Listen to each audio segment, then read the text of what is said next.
What's going on, boys? I got the college football $100 to $1,000 four-man parlay for you guys for the conference championship games tomorrow. But of course, before we get into those picks, if you boys could please drop a like and subscribe, that would help me out a ton. Any kind of interaction I get from you guys helps me out a whole lot, and it takes you guys 2 seconds. So if you could please do that, I'd really, really appreciate it. Obviously, I did want to talk to you guys about Chalkboard, Parlay Play, and Sleeper. All these deposit matches that you guys get on these apps, 100% deposit match up to $100 on all three apps when you use code SBL. Obviously, that's $300 in total for the three apps combined. That is very, very good, free, quick money that you guys can earn. Obviously, you do get other stuff over on Chalkboard. You guys, again, do get that deposit match, but you also get one exclusive free pick, again, with code SBL over on Parlay Play. Deposit match, of course, and then you guys do get a $5 free game at sign up. That $5 free game does not require a deposit at all. You get it no matter what you put in. Again, code SBL over there. And then on Sleeper, again, 100% deposit match up to $100. Obviously, all three apps, and then you guys do get a $20 free game at sign up. Again, no deposit required for that. So same exact deal as Parlay Play, but you get a $20 free game instead of a $5 free game. Very, very good deal on Sleeper. Obviously, really good deals on all three of the apps just because of those deposit matches. $300 is a lot of money, boys. If you guys sign up for all three of these apps right now, it'll take you guys less than 5 minutes, and you guys can make $300 for completely free. Again, all you got to do, download the three apps, throw in code SBL over on both of them, deposit as much money as you possibly can. The more you put in, the more you get back out of it. Deposit matches are a money cheat code. I'm telling you guys, I promise. But as far as where you guys can use these apps, Parlay Play, any of these yellow states will absolutely work for Parlay Play for you guys. Over here is the chalkboard map. Any of these green states will work for chalkboard as well as sleeper. This chalkboard map is identical to sleepers, so that one will absolutely work for chalkboard or sleeper. I did want to show you guys one more thing before we get into the picks for the conference championship games tomorrow. Obviously, right here on the left side is going to be a screenshot from Parlay Play. This is how they do their payouts for anything more than 2-man. Obviously, for today, I've got you guys a 4-man, so that gives us a 10% payout boost on anything that we're doing. Obviously, really, really good payouts there. Absolutely love that they do that. Again, 5% for every pick more than a 2-man that you guys put in, 5% for a 3-man, 10% for a 4-man. Very, very simple, but gives you guys really good payouts. Over here is going to be the chalkboard promo page. There's promos every single day for every sport, slash lines, boosted payouts, all that great stuff. You guys they give you daily packs that you can open. Those will also give you full payout boost. It'll give you sometimes payout boost for certain players. Sometimes it'll give you a play revive that you can go back and get your money back for a play that you already missed. Very, very cool stuff over there on Chalkboard. But the last thing I want to show you guys is these two sleeper free picks. These are for new users only. This SGA one is good until tomorrow, so make sure you guys get that in as soon as you can. And then this Ant one right here is good until Saturday. So if you guys are going to sign up for Sleeper, do it either today or tomorrow. If you guys do it today, you get both of these for completely free. If you guys do it tomorrow, obviously you do only get the Ant one. But again, really, really good deal for new users. You guys get that deposit match. You guys get free money. You guys get free picks. Very good deal there. But we're going to jump over to Prizepicks, talk about some of these conference championship games tomorrow. Obviously, some of the smaller ones. You got the MAC, Sun Belt, the Mountain West, things like that. Just some smaller conference championship games, but still very good football to watch. First pick is going to be Alonzo Barnett. We're taking him over 1.5 passing touchdowns. They are favored by 23.5 to beat Troy. So they are absolutely going to whoop the hell out of them. This dude throws a ton of touchdowns, obviously. Very, very good quarterback. I do think if he was at a better school, he would probably be up for the Heisman. This dude's been balling all year long. Obviously, just came off some games against some really bad teams. So Texas State, 4 against them, 3 against Marshall, 3 against Coastal Carolina. He's thrown a lot of touchdowns in a lot of games. Troy is no exception. They absolutely suck in every sense of the term. They are really, really bad at football. I think the 1.5 passing touchdowns as a normal line is ridiculous. Obviously, they put up like 55 points. They won like 55-10 against Coastal Carolina.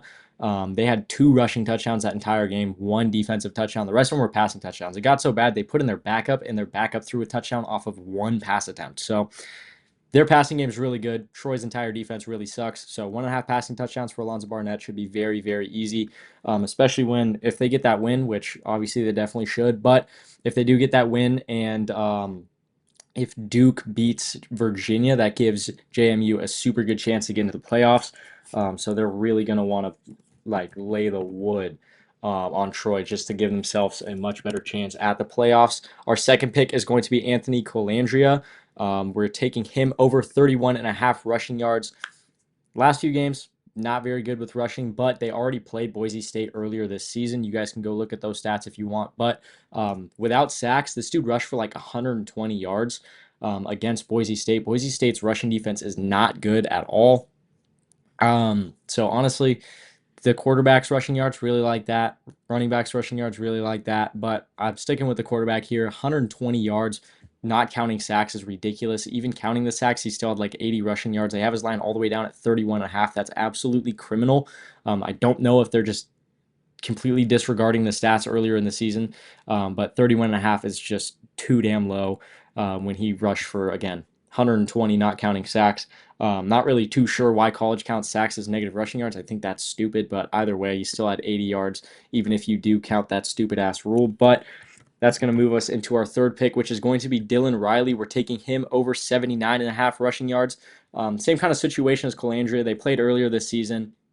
This dude had, I want to say it was like 215 rushing yards, somewhere in the low 200s of rushing yards on like 15 carries. This guy went absolutely stupid. If you guys go back and watch some of the highlights, they stacked the box. I should say UNLV stacked the box with like 9 dudes.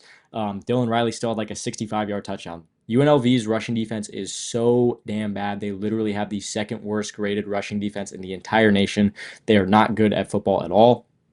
So I really, really, really love that. Obviously, his line's at 79.5. This dude put up 200 against him last time. I see no reason why Boise State would go away from that when last time when they played him, they put up like 51 or 52 points just running the ball the entire game. So I really, really like 79.5 for Dylan Riley.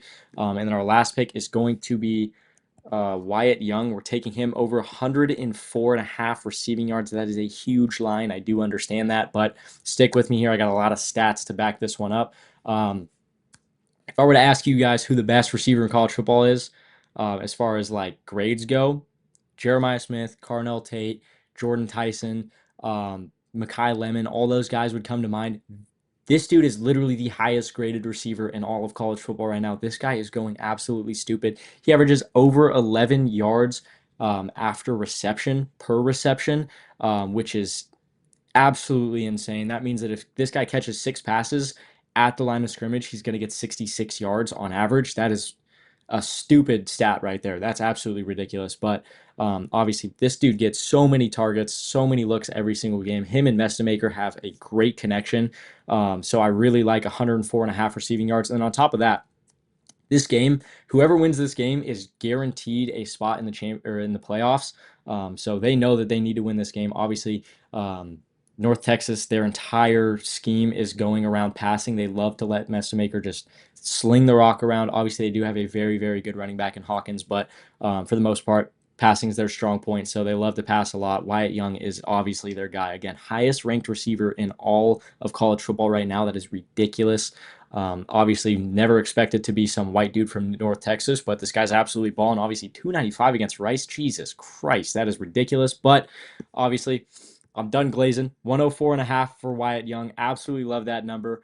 But those are the 4 picks I've got for you guys for tomorrow's conference championship games. As I said, some smaller games, but I've got some huge, huge picks coming up for you guys for Saturday's much bigger conference championship game. Super excited for that Ohio State-Indiana game. But again, of course, with that being said, that's really all I've got for you guys. Last thing before I get out of here, $100 turns into $1,000. Very, very nice. I was not able to find Calandria's line on parlay play, unfortunately. So I just threw in JMU's running back just as a little whatever. But if you guys are able to find a good line for that guy, you guys are going to get paid a decent amount of money. Obviously, I went with a bit of a lower payout for Wayne Knight here. 1.8 is not the highest payout I've ever seen on parlay play. That's a little bit low for parlay play. So this one's going to pay a little bit less. But of course, if you guys wanted to throw in any of your typical plays that, or just anything that you guys found yourself, feel free to throw it in with any of the picks that I gave you guys here today. Obviously, I did say Calandra is not on parlay play at the moment, but any of the other picks that you guys want to throw in with any of my guys, again, the payouts over here are really, really good. Kind of surprised that this one's only a 9x, but kind of just depends on who you throw in there. So again, if you guys have any of your picks you want to throw in, feel free. But with that being said, that's really all I've got for you guys today. So I'm going to get out of here. I love you guys. I'll see you tomorrow.